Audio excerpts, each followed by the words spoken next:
Assalamualaikum warahmatullahi wabarakatuh. Perkenalkan, kami dari kelompok 4 ingin mempresentasikan hasil video diskusi kami tentang penyerahan obat diabetes di apotek yang beranggotakan Iva Ulaningrum dan saya Anita Alfiani. Selamat siang, Bu. Perkenalkan, nama saya Anita, tenaga teknis kefarmasian yang bekerja di apotek Tinggal Saras hari ini. Apakah ada yang bisa saya bantu? Selamat siang, Mbak. Saya mau menebus resep ini. Apakah obat ini tersedia di apotek ini? Baik, Bu. Mohon ditunggu sebentar. Saya cek terlebih dahulu. Baik, Mbak. Saya tunggu. Bu, ini obatnya ada semua. Totalnya 576.500. Baik, Mbak. Yang mahal yang mana ya, Mbak, ini obatnya? Yang mahal insulinnya, Bu. Harganya 550.000. Ini obatnya mau ditebus semuanya atau gimana, Bu? Saya tebus semuanya aja, Mbak. Baik. Saya konfirmasi kembali ya, Bu. Resep ini atas nama Ibu Tina, usia 65 tahun, alamat Jalan Minggiran, Mantri Jeron 1, nomor 45 ya, Bu. Iya, Mbak, benar. Apakah Ibu bersedia meluangkan waktu untuk konseling dengan saya? Baik, Mbak. Saya bersedia. Baik, mari silahkan, Bu. Baik, Bu, konseling ini bertujuan untuk melihat seberapa jauh pemahaman Ibu tentang penggunaan obat yang akan Ibu gunakan. Sebelumnya, apakah Ibu ada riwayat alergi obat, Bu? Kalau riwayat alergi obat, kebetulan tidak ada, Mbak. Lalu, apakah ada riwayat gula, Bu, sebelumnya? Ada, Mbak, keturunan dari ayah saya. Baik, kira-kira sudah berapa lama, Bu? Sudah 3 tahun ini, Mbak, sakitnya. Apakah selama ini Ibu sudah rutin minum obatnya? Kadang lupa, Mbak. Jadi cuma pas ingat aja. Baik, Bu. Silahkan melakukan pembayaran di kasir terlebih dahulu. Nanti bukti pembayarannya dibawa ke sini. Nanti saya panggil lagi kalau obatnya sudah siap ya, Bu. Baik, Mbak. Panggilan resep atas nama Ibu Tina, alamat Jalan Minggiran, Mantri Jeron 1, nomor 54. Iya, Mbak, dengan saya. Ini, Mbak, bukti pembayarannya. Baik, Bu. Sebelumnya, apakah Ibu sudah diberitahu oleh dokternya tentang kegunaan obat ini, Bu? Belum, Mbak. Tadi kan saya cek gula, Mbak. Hasilnya 500 lebih kadarnya. Terus dokternya bilang ditambah insulin buat nurunin kadar gulanya biar lebih cepat. Baik, lalu apakah dokternya sudah menjelaskan bagaimana cara penggunaan obat ini, Bu? Tadi cuma dijelasin sedikit, Mbak, sama dokternya. Baik, Bu, nanti akan saya jelaskan lagi. Lalu, apakah dokter sudah menjelaskan tentang efek samping obat ini, Bu? Tadi dokternya bilang kalau misal pas pakai insulin ini jangan di tempat yang sama, Mbak, harus pindah-pindah penyuntikannya.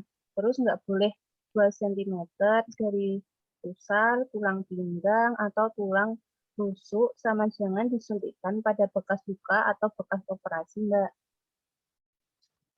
Baik, Bu, saya jelaskan ya. Ini obatnya ada 3 macam. Yang pertama, metformin 500 mg sebanyak 30 tablet. Nanti minumnya 3 kali sehari, 1 tablet setelah makan ya, Bu.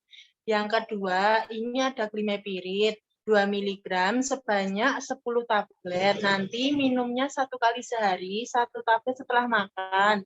Dan yang ketiga ini insulinnya, Bu. Namanya Lantus. Nanti penyuntikannya 1 kali sehari. Dosis penyuntikannya sebanyak 15 unit di bawah kulit pada malam hari jam 10 malam sebelum tidur. Untuk penyuntikannya bisa di paha, perut, dan juga pantat. Sebelum menyuntik, usahakan untuk cuci tangan terlebih dahulu ya, Bu. Dan saya ingatkan kembali, jangan menyuntikkan insulin di bagian yang sama dan usahakan rutin ya, Bu, pemakaian obatnya. Mbak, ini untuk jarumnya apakah harus sekali pakai? Untuk idealnya begitu, Bu, tapi masih bisa digunakan maksimal 3 kali penyuntikan atau bila Ibu sudah merasa sakit, harap diganti, Bu, dengan catatan jarumnya hanya digunakan untuk Ibu sendiri. Cara mengganti jarumnya, nanti tutup jarumnya dipasangkan kembali ke pennya ya, Bu. Lalu diputar ke dalam sampai berbunyi klik, kemudian ditarik keluar pelan-pelan. Lalu dibuang ke tempat khusus pembuangan jarum ya, Bu. Oh, ya Mbak, kalau untuk penyimpanan insulinnya harus di kulkas atau bagaimana Mbak? Untuk penyimpanan insulinnya bisa disimpan di dalam kulkas ya, Bu. Untuk obat dimepirid sama metforminnya bisa disimpan di suhu ruang saja. Untuk insulin, bagusnya maksimal 28 hari selama sudah dibuka. Jangan menyimpan insulin dengan jarum yang terpasang ya, Bu. Baik Mbak, Sebelumnya, apakah Ibu sudah menghindari makanan atau minuman yang dapat memicu kadar gula Ibu naik? kadang masih suka makan minum yang manis sama sering makan pakai nasi anget Mbak. Sebaiknya pola makannya dijaga ya, Bu. Ditambah olahraga ringan yang rutin seperti yoga, jalan santai 2 kali selama 20 menit dalam seminggu. Cek kadar gula darah minimal 1 kali dalam 1 bulan, perawatan kaki yang rutin, dan periksa mata minimal 6 bulan sekali ya, Bu. Baik Mbak, Ibu, usahakan jangan sampai lupa makan, makan terlalu sedikit, stres, minum alkohol, pemakaian insulin yang berlebihan. Ini semua dapat memicu terjadinya hipoglikemia atau penurunan kadar gula darah dalam tubuh. Dengan ciri-ciri seperti pusing, lemah, mengantuk, jantung berdebar-debar. Jika sudah terkena hipoglikemia, segera mengonsumsi makanan atau minuman yang manis-manis ya, Bu.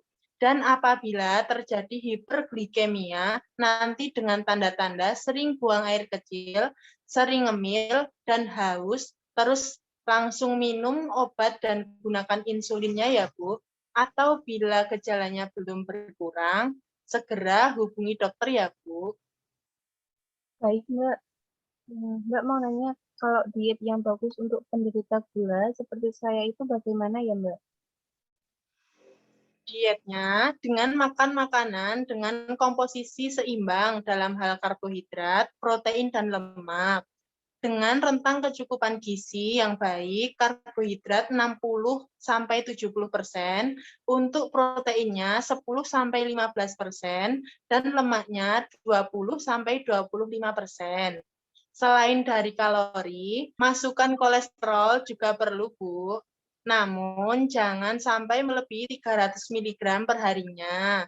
Sumber lemak diusahakan yang berasal dari bahan nabati. Untuk sumber protein, sebaiknya diperoleh dari ikan, ayam, terutama dada ayam, tahu, dan tempe. Masukan serat juga penting, Bu, untuk penderita diabetes. Usahakan paling tidak 25 gram per harinya. Di samping makanan sumber serat seperti sayur dan buah-buahan segar umumnya kaya akan vitamin dan mineral ya, Bu. Terima kasih Mbak atas penjelasannya. Sangat jelas sekali Mbak. Alhamdulillah, Ibu. Kalau sudah jelas, apakah masih ada yang ingin ditanyakan lagi, Bu? Sudah jelas Mbak, tidak ada yang ingin saya tanyakan lagi. Baik, Ibu. Jika sudah jelas dengan penjelasan saya tadi, boleh Ibu mengulangi penjelasan saya untuk mengetahui pemahaman Ibu tentang penggunaan obat ini, Bu. Baik Mbak, jadi nanti saya minum obat metforminnya sehari 3 kali, 1 tablet setelah makan. Yang dimepiridnya nanti sehari sekali aja, 1 tablet sudah makan. Terus yang ini insulin, nanti disuntik sehari sekali, sebanyak 15 unit di bawah kulit jam 10 malam sebelum tidur. Penyuntikannya bisa di paha, perut, dan pantat. Sebelum menyuntik, nanti harus cuci tangan dahulu. Terus penyimpanan insulin ini bisa di kulkas, jarumnya tidak boleh terpasang. Kalau untuk penyimpanan metformin sama glimepiridnya bisa di suhu ruangan. Terus sama menghindari makanan, minuman yang dapat memacu kadar gula tinggi, olahraga ringan, tidak boleh lupa makan, nggak boleh stres. Jika terjadi gejala hipoglikemia, segera mengkonsumsi makanan atau minuman yang manis-manis, dan apabila terjadi hiperglikemia, nanti langsung minum obat dan gunakan insulin. Dietnya makan makanan dengan komposisi seimbang dalam hal karbohidrat, protein, dan lemak. Sumber lemaknya dari bahan nabati, sumber proteinnya dari ikan, ayam, terutama dada ayam, tahu, dan tempe. Dan serat juga ditambah sayur dan buah-buahan agar kaya vitamin dan mineral. Gitu ya, Mbak? Iya, Bu, seperti itu. Jika sudah jelas, mohon untuk tanda tangan di sini dan diberi nama terang, serta nomor HP yang bisa dihubungi ya, Bu. Baik, Mbak. Ini Mbak sudah. Baik, Ibu. Terima kasih sudah datang di Apotek Ingasara. Semoga sehat selalu. Baik, Mbak. Sama-sama, Mbak. Sekian presentasi video dari kami. Banyak salahnya mohon maaf. Wassalamualaikum warahmatullahi wabarakatuh.